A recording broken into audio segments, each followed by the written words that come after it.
dahil burnout dito. Ayan, madilim ang paligid, pero andyan yung malaking buwan.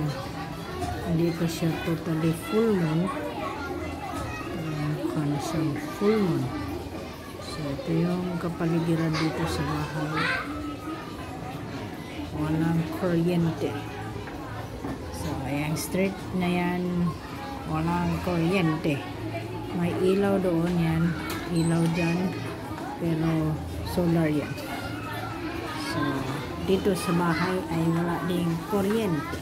Yan, mukha ko hindi na makita. So yan yung pagmasdan na lang natin yung buwan. Ano yung buwan. Hindi pa siya full moon, pero mukha na siyang full moon sa camera. Diba? So yan. Medyo maliwanag pa rin yung panahon o kapaligiran dahil sa yan, ang kapaligiran ay anong oras na nga?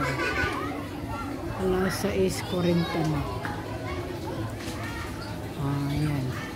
Ang kapaligiran o kalangitan ay medyo maaliwalas pa, pero may mga ano na yan,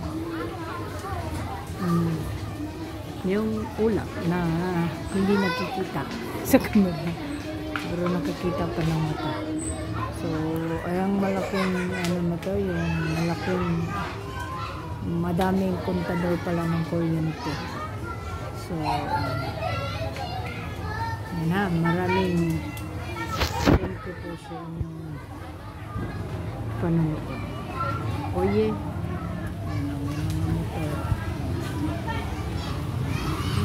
so wala talagang kuryente na.